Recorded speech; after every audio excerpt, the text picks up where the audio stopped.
Hello and thanks for watching my YouTube fruit channel garden. This is a quick update. Now spring has finally sprung. These are my Tayberries. These were planted in just after Christmas time. When I first bought them, this one did have a lot of nice leafy growth on it, but obviously it had been grown indoors. When I then planted it outside in the middle of winter, a lot of the leafage had actually died back down and it was pretty much back to almost a stump, pretty much like this one still is.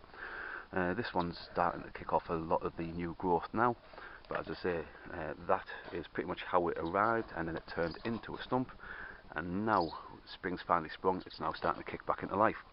Now these are the Buckingham variety of the Tayberry, so these are completely thornless, so they're nice and easy to handle, easy to get into and move around.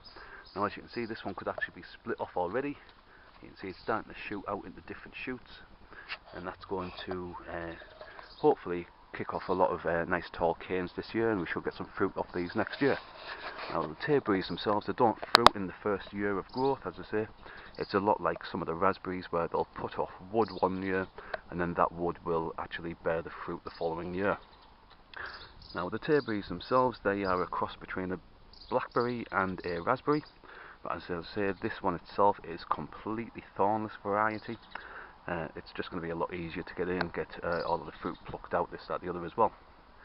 Now hopefully the Tayberries should develop quite nicely. I'm thinking of actually putting an arch into this planter, just so when they do grow I can weave it in and out and just give it some nice plentiful support, because when they do grow the canes will need supporting either on some sort of arch or trellis way, just to stop them flopping over.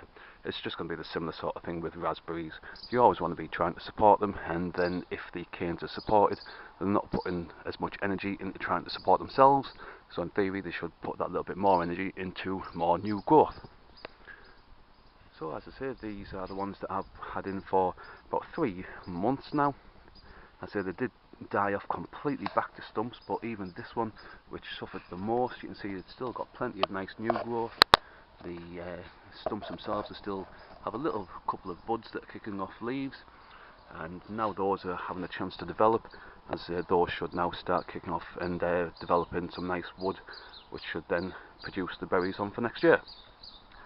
So as I say, I just thought I'd do a quick. I haven't really done many updates since I actually planted in all of the fruit garden, but that's because everything was planted in just after Christmas, New Year time, and obviously until spring starts kicking into season, there's generally not going to be much to show in regards to plant development over winter time, because most of the time most things just stay pretty much dormant, quite stumpy.